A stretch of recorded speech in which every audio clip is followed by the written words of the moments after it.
please remember to leave a like, a comment, share the video about, and if you haven't already, subscribe. Thank you.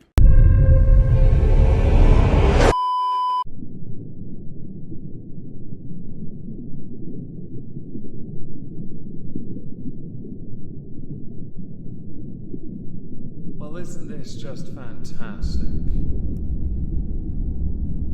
Captain's Log, Supplemental. I'm enjoying the fact that we've started to collect athletes. It's always nice to know that the stupid rich, both stupid and rich just to be clear here, are never exempt from the fury of the already interred perps, all of whom want to, pass them around like a joint. Welcome everyone to the Halls of Injustice. Today we welcome Inmates number 169 to the ISO Cubes. Inmates number 169's name is Gervonta Davis. Gervonta Davis is quite well known if you follow the sport of boxing. He, much like his former mentor, is in an ISO queue because sometimes he is unable to control his rather little man temper. For someone as talented as him, especially within the world of boxing, well, debatably talented, you have to look at what he actually holds title-wise. It doesn't stack up as well as people might think, but we'll discuss that soon enough when we go into who he is so you can understand the kind of person Gervonta is, where he comes from. For this video,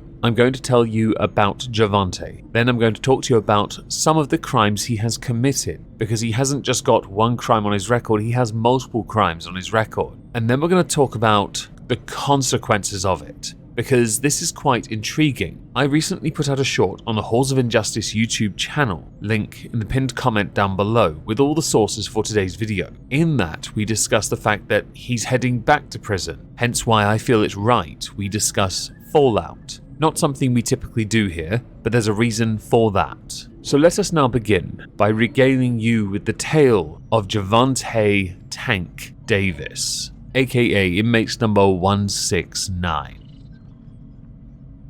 Gervonta Tank Davis is a 28-year-old man from Sandtown, Winchester, which is in West Baltimore, which is recognized as one of the most crime-ridden areas of the city of Baltimore. He went to a local magnet school, dropped out to focus on his career of boxing. Through a GED program, he did later on earn a secondary degree. He trained as a boxer at the Upton Boxing Center from the age of 5. He was trained by Calvin Ford, who, if anyone has ever seen the show The Wire, which is one of the greatest crime shows ever, was actually the inspiration for the character of Cutty. As an amateur, he was very successful. He won the 2012 National Golden Gloves Championship, 3 straight Silver Gloves Championships from 2006 to 2008, 2 National Junior Olympic gold medals, 2 National Police Athletic League Championships. He finished his amateur career with 206 wins to 15 defeats, which is quite an impressive achievement. Tank has a boxing record of 29 fights, 29 wins, 27 knockouts. He's recognized for having world titles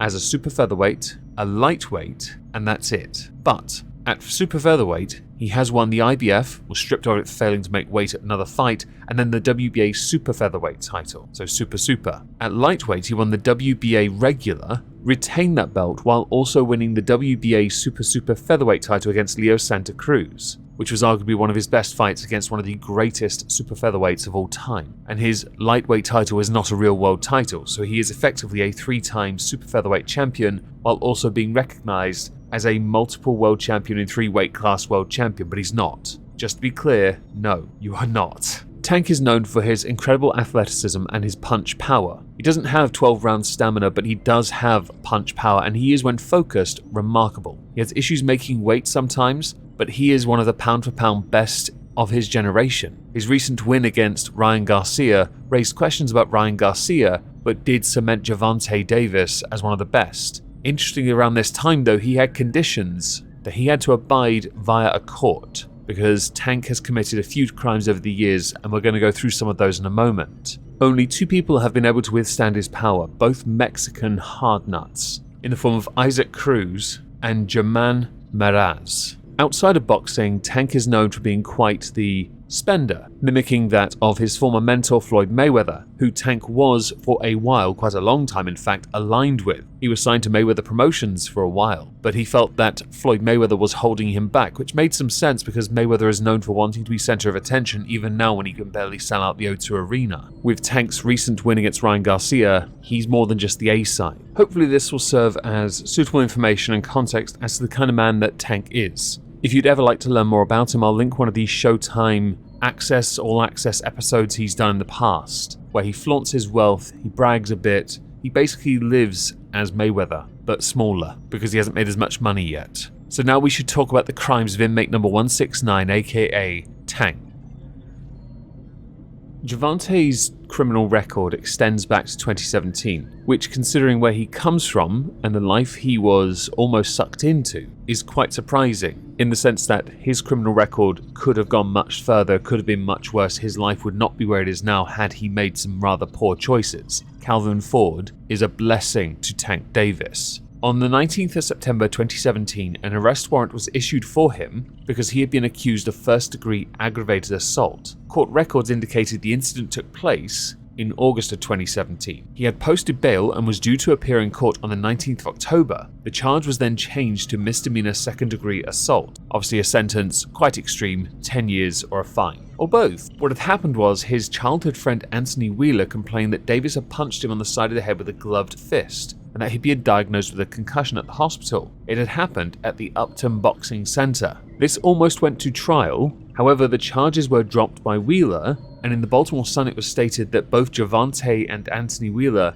were both embracing each other and walked out of the courtroom together. Almost picturesque. Brokeback Baltimore moment, right? Okay. On the 18th of September, he was arrested in DC because he and another man had started a fist fight. Punches were landed around the upper body and it was said that someone had tried to break up the fight before both men tried to flee before the police had arrived. Not a good look really, is it? On the 27th of February 2019, an arrest warrant was issued for Tank Davis in connection with an alleged altercation at a mall in Virginia. Davis had allegedly run in with a man at an ATM at the Tyson's Galleria before he began to argue with the police. He allegedly shoved a police officer and he was charged with 1 count of misdemeanor assault. The case in question, though, was dismissed that October. On the 1st of February 2020, Gervonta Davis was arrested on charges of simple battery domestic violence against his former girlfriend. The incident occurred at the Watsco Center at the University of Miami during a basketball game, where he was seen grabbing her shirt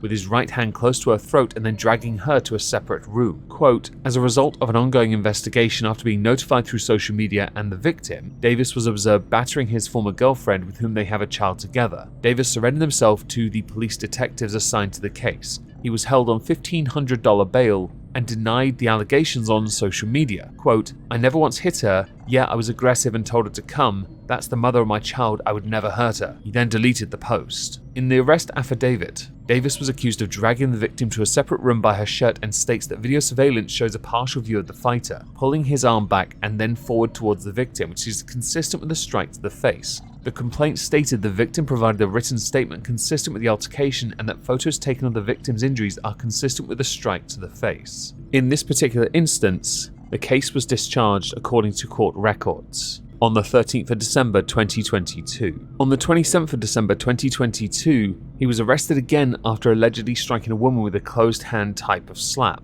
Audio that was shared to ESPN had the victim say, please help me, I need help, please, I'm trying to go home, I have a baby in the car and he attacked me, he's going to unalive me. At that time, Davis was not under the influence of drugs or alcohol, according to a police report. He took to social media to deny the allegations, in caps this message here. It should be stated, in a more recent article, the woman who called the police said that he did not harm me or our daughter and put out a post on Instagram, this post in fact, indicating how fragile their relationship is, and that emotions were running high and she made an unnecessary call. If you skip ahead to February 2023, he was arraigned in Fort Lauderdale, Florida, and charged with battery causing bodily harm, with Davis pleading not guilty. All charges were dropped by the Florida prosecutors on the 22nd of May 2023. Now we come to the more recent crime that's gotten him into a bit of trouble, a fair bit of trouble, a considerable amount of trouble. On the 5th of November 2020, Gervonta Davis was accused of fleeing the scene of an accident that involved 4 people, including a pregnant woman. Gervonta was facing 14 charges,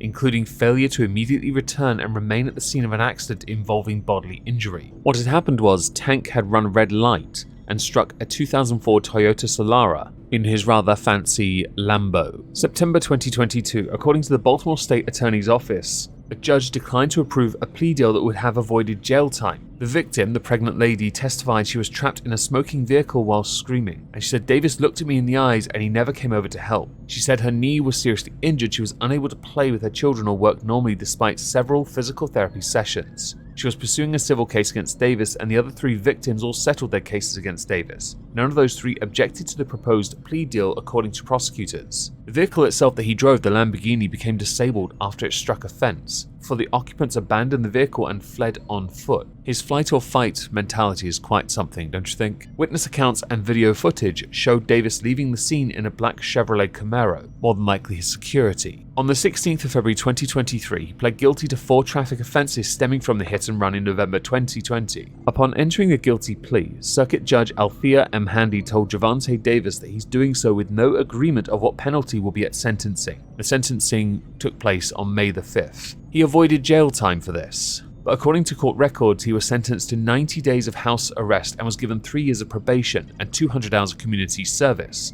Fortunately for him, he had his last fight for a while against Ryan Garcia on the 22nd of April 2023, so this did not at any point impact his ability to fight, earn shed loads and walk away. But one part of the deal, the caveat, that might have been a bit unacceptable to him was that he had no say over the agreement, over where he would be spending his time. House arrest means he has to be in one place specifically. And no, they did not let him stay at home. They told him he must stay at Calvin Ford's home, which is a 1-bedroom place, quite small in fact, to complete his paltry sentence, as opposed to the 5-star hotel he intended to stay at. Now, where this ties into Fallout is where we're going to go next, because this crime, this sentence, carries on a bit. And I should state for the sake of it, his involvement in the hit and run, because that's what it was, and the crap sentence he got, is not justice by any stretch of the imagination. But the next part's amusing at least. On the 1st of June 2023, while serving house arrest, he was taken into custody following a court hearing and transported to Baltimore City Central booking intake facility because he didn't want to stay at Calvin Ford's 1-bedroom place, mostly because it was too small for him and his security. He had wanted to stay or purchase a condominium at a Four Seasons hotel in the Silo Point luxury community, which is in Baltimore. Neither location, though, was reported to the court by the boxer or his legal team. The judge then decided to instruct authorities to take him into custody, where he will then serve the remainder of his sentence, 2 months by the way, in prison. Davis has said in a recorded call from jail, the judge is crazy. They seen I bought a property, I did everything in my power to listen to my lawyers. I listened to everyone to a T. That's why I'm sitting in jail. She's mad I bought a property. Davis's attorney had said, I don't think that Mr. Davis did anything wrong except listen to his lawyer. The judge though says, nah fam. Quote, 3 words, I am sorry. And he was not man enough to do that. He's shown absolutely no remorse. Davis also said, she wanted me to be in an apartment, a 1-bedroom apartment. I couldn't take that. She wanted me to stay in a 1-bedroom apartment where I couldn't have my kids or nothing, things like that. I wanted to shed light on the situation. She's just taking advantage of me and she's doing stuff that's not right to me. I just had to shed light on the situation. He couldn't fit his security in Calvin Ford's apartment. That's what it was. Along with obviously using his children as a valid reason for breaking the terms of the previous agreement. Interesting. You agreed to it by pleading guilty. Interesting. Okay. Well, do enjoy the remaining 2 months of your sentence in prison, or 1 month, I assume 1 month for good behaviour, and all the other stuff you have to do to make right from a rather crap sentence for a rather heinous crime that you apparently have shown no remorse for.